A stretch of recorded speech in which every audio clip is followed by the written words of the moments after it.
Good morning. It's Richard Pearce from FinextraTV, and many of you will have noticed that Fintech Fringe was held during London Tech Week for the first time in 2023. And off the back of a successful 4-day series, I'm joined by Louise Smith. She is the global leader of WTW Neuron Digital Trading and the chair, of course, of Innovate Finance. Good morning. How are you? Good morning, Richard, and great to see you again. I hope you're well. Yeah, very well. Great to see you, and thanks for getting to see us. We had fire alarms and all sorts of things, so well, I'm glad you're stuck with it. We did. We're here. But that's the world we're going to talk about, right? It's the ups and downs of fintech. Exactly so right. Tell us, the positive aspects, I should say, of growing fintech companies in the UK. Bring us up to date with that, and of course the UK fintech landscape. Yeah, of course. I mean, look, there's different perspectives on this, as there always is. But if we look at 2022, particularly from a UK perspective, we saw about 12.5 billion investment going into the UK.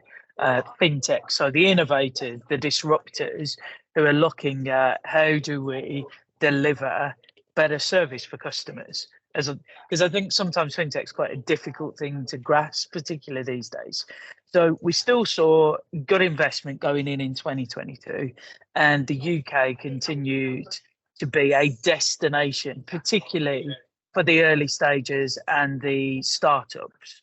So that was quite critical in terms of, as we came out of COVID, we still saw that inward investment coming in. However, if we then take a view across the global landscape, we are seeing a downturn in investment going into this particular area. So globally, we saw about a 30% downward trend of investment into what we would call the fintechs, those innovators, those disruptors. However, the other side of that, we're now starting to see a shift again. It's been a tough first half, no doubt, as we've come through 2023. We've all seen that with the challenges of cost of capital, appetite to take risks in some of those areas. However, what we are seeing, and it's still early days, but there are some green shoots, is around those disruptors and innovators who are really focused on making it easy in this environment, particularly with things like the cost of living crisis. There are a bunch of companies who are really focused on how do we help customers navigate this particular environment as we sit here today. So whether that's better lending, better advice, more transparency around financial health, how they can actually manage money, all of those things, we're starting to see another focus in that space. So we came out of 2022, we saw some growth, particularly from a UK perspective. Globally, difficult landscape and challenge. First half of this year, exactly the same, but hopefully we're starting to see some movement as we go into 23, but it's a bit early to say what that movement will look like. You picked on some interesting areas there. Can you highlight any success stories and sort of the factors that have contributed to the success? Yeah, so as I said, if we see organisations who are really helping customers manage their money through this particular environment, then we have seen a fair bit of success in that space. We're also seeing, we saw some movement within the London Stock Exchange. I know the team there, particularly Julia and Neil, are really focused on how do they make the UK attractive from a capital markets perspective, and that's really critical.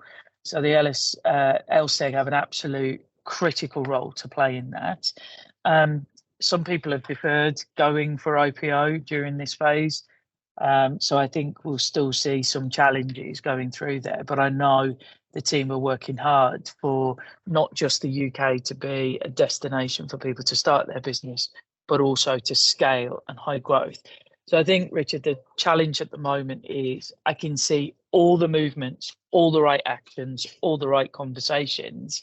I think we're a little bit too early at this moment in time in 23 to see what impact that will have. On the culture and talent side, though, there's a lot of focus around how do we support sort of women entrepreneurs, how do we support some of the underserved or underinvested communities in fintech, particularly ethnic groups. I think that's really critical for us. And we need to do more there. That's an area that I'm passionate about, is how do we actually get more investment into those areas? Because we know, not just morally it's the right thing to do, but we also know those groups, those communities, those individuals outperform from a commercial perspective as well, particularly at this point in time. So I think there are some early shoots, as I've said. I wouldn't want to name individual companies at this point in time, but I think there are some early shoots that we'll need to focus on. One of the big successes that I have to talk about is the pension reforms that we announced at Mansion House a couple of weeks ago.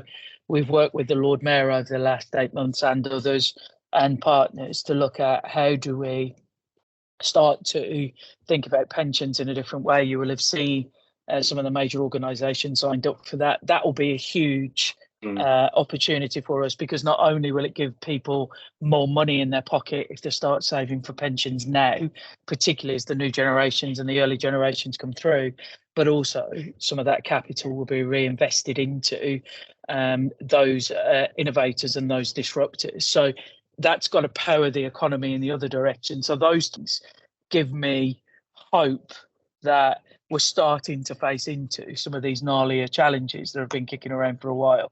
And I think CFIT, so the Centre for Innovation and Technology under Ez and Charlotte, starting to focus on that open banking coalition, will also start to pair up in the right areas as well. Interesting. And that leads us on nicely to the next question, really, which is around, there's a lot of significant regulatory burden and opportunity for fintechs. How do you see fintechs navigating that landscape? I've been talking about this for 30 years, I think. Of course you have. So, it never changes. Come on. And it's all... There's new people. They didn't hear you last time you were telling us. Come tell us again. Listen, I think we've had one of the most innovative regulators as we came out of the financial services challenges back in 2008. We've seen all of, the work the teams have done around how do they get access to the sandbox, test new ideas, get the regulator on board early and drive through. We've seen the shifts of open banking from the CMA into the FCA and how we focus in those. So there's been tons of work that's been done, and also the bridges with other regulatory teams across the globe, which also enables fintechs to go in both directions off there. And we've seen some of the models that we've done globally be shared and supported in similar frameworks. I think we still have a lot to do, though. So that's the positive, but there's still a lot to do. And I think there's a lot that we need to do to help organisations move quickly.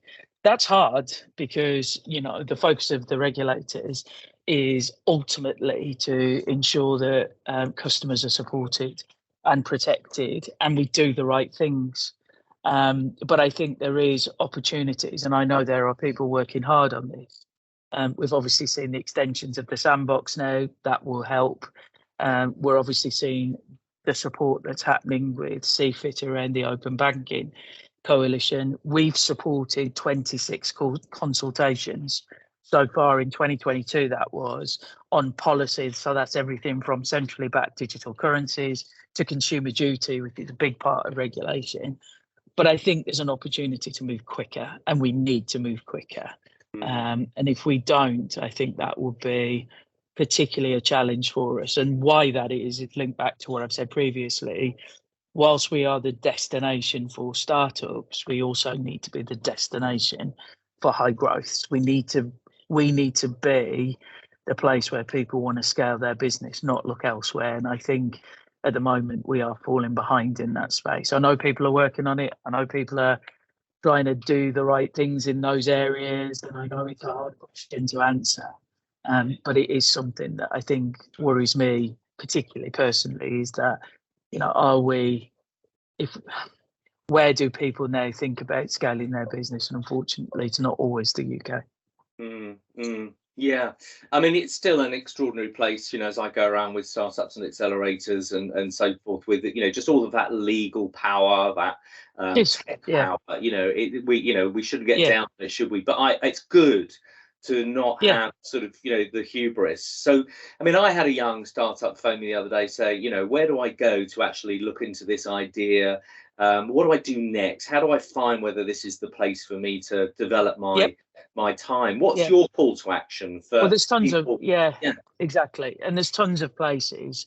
So there is the regulator, there's the sandbox there, which is now being extended. There's accelerators, there's tons of accelerators in London, particularly, but Mm. also all of the national networks. So you've got somewhere across the UK where you can actually access into. So you've got Fintech Wales, Fintech Scotland, the North, all of those players, particularly in Leeds, CFIX, you've got Innovate. There are so many places where you can Mhm. get help and reach out. The worst thing to do is not reach out, because Yeah. there's loads of places that we can connect you to. Barclays Rise is another fantastic asset that we have, as well as all of the other accelerators, and there's too many to name. I mean, I support one at Oxford University, which is Creative Destruction Labs. So there are tons of places where you can go to apply to be on cohorts or just get some help. So please do reach out, because we'd be more than happy to help you. You're right, there is a lot to navigate.